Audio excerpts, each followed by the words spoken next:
What is up, creative world? Welcome back to the vlog. Today I'm extra excited because we're finally actually making art. If you've been following the vlog, you know that we've prepared 16 different pieces of canvases. These are 12-inch by 12-inch MDF canvases that I primed and I prepared, and I even put little like mounting plates behind them so that they look really awesome once they're done. And we're doing this because I want to test a bunch of different materials and painting methods so I can explore my creativity, explore different ideas so that I can be better prepared and make some awesome art. Earlier today I came up with a couple ideas and now we're gonna try them out. I don't know how many canvases we're gonna paint today. I'm thinking we're gonna do like 3 or 4. And we're starting today by recreating the style that got me to where I am today. When I first moved back to Connecticut and I started spray painting on wood and trying to create something cool, I started to make these universe-like paintings using spray paint. And that's what really got me into creating art and to making some cool stuff. So that's where we're gonna start today. Let's get started. So step one is to just start with a plain white background so that our colors can pop. And I'm just using this Quick Color white base coat. This is just the cheapest spray can that you can get at Home Depot. And that'll do the job. So let's get started.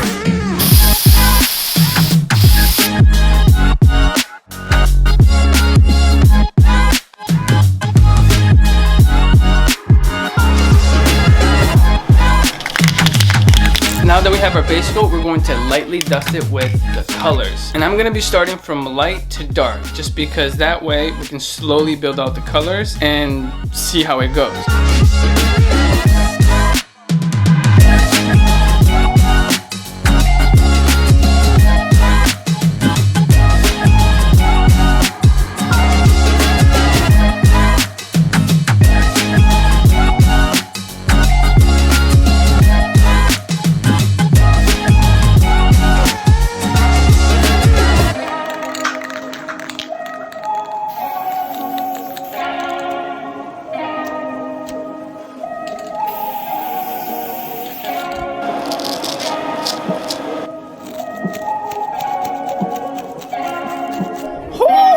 It's looking good, baby. Check it out.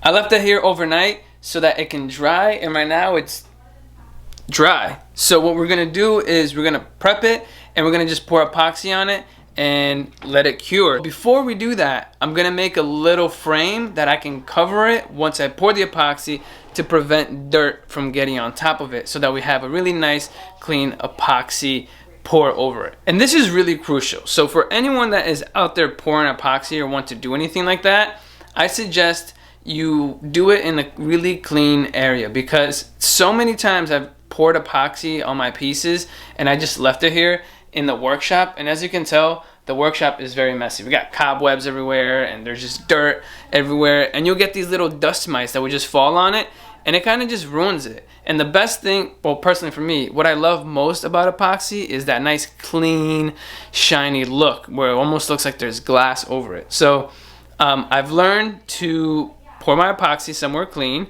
and then cover it so that it can cure and nothing falls on top of it. The worst is when you get little bugs on it. Little little bugs that just, I don't know how I'm doing that.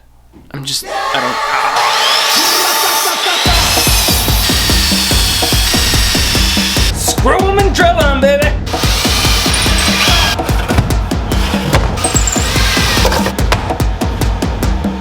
It's epoxy time!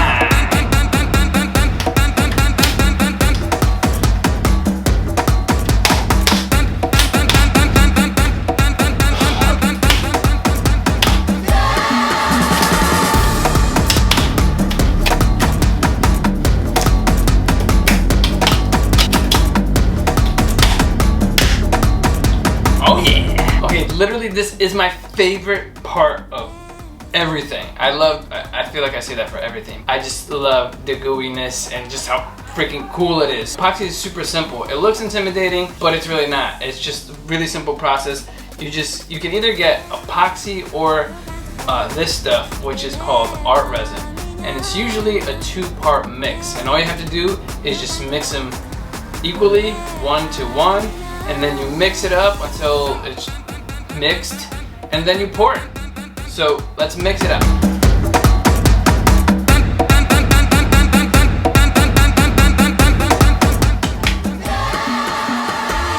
Mix it up, baby. What? I said mix it up, baby. Woo! Yeah. Look at all the bubbles.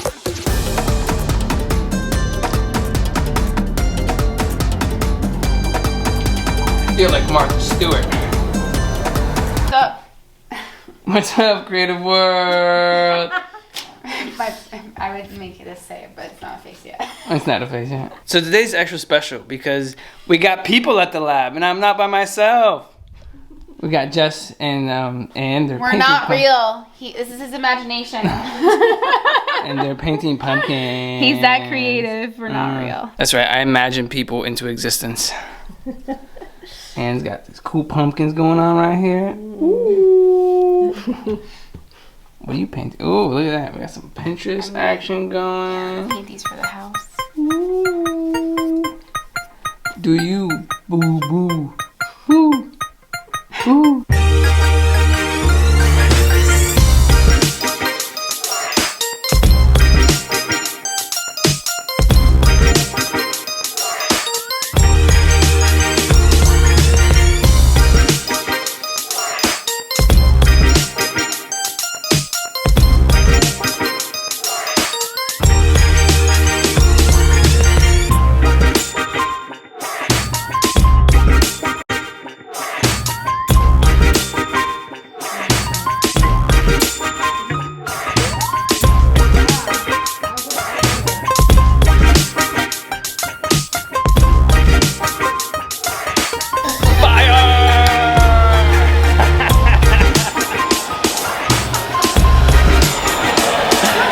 This is my favorite part.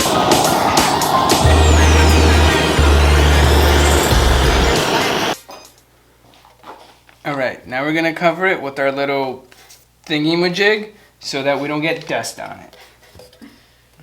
Well, hopefully it doesn't hit the top. Oh, just kidding.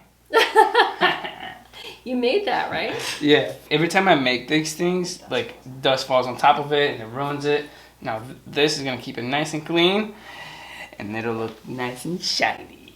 All right, creative world, we are almost at the finish line. Last night we poured epoxy on our artwork, we covered it with our little jig and we left it over to dry. And it's been curing all day. I think it looks great, but we have one tiny little issue. The epoxy spilled over onto the table and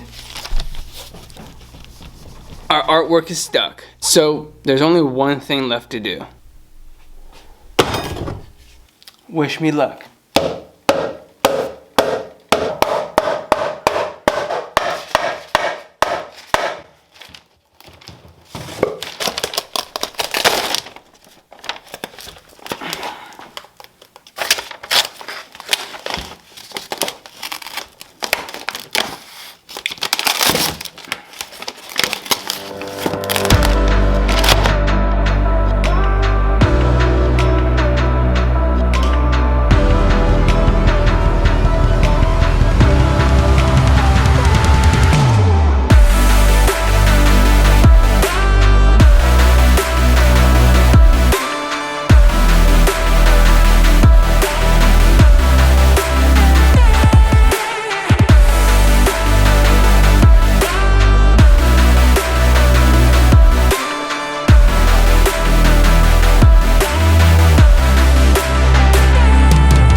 am in love with this piece. Look at it. It's so shiny and so reflective. Honestly, this is exactly what I live for. That's why I love epoxy. It looks like glass, like candy. I just want to eat it, but I won't. In all seriousness, I'm super excited to have started with this piece. This style is what made me want to make art for art's sake. When I first created this on a piece of MDF 2 years ago, I fell in love and I was just mesmerized by the ability of doing this. It's abstract, it's cool, there's depth, and like the closer you look into it, the more it looks like a galaxy. I'm thinking about naming this piece Window to the Universe, but if you have a better name, drop it down in the comments. I want to get you involved in naming my artwork. I think that would be a fun way for us to collaborate and get engaged. So if you have any cool ideas, drop them down in the comments. And check that out, even the back looks immaculate. I especially love these little drips. Look at this. Ooh, look at these little drips. Honestly, that's one of my favorite parts. I'm super excited.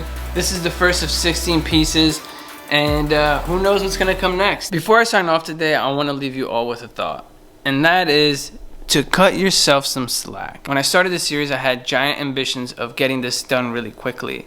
And even when I started this last episode, I wanted to do multiple pieces at a time. I thought I was gonna get 4 pieces done this week.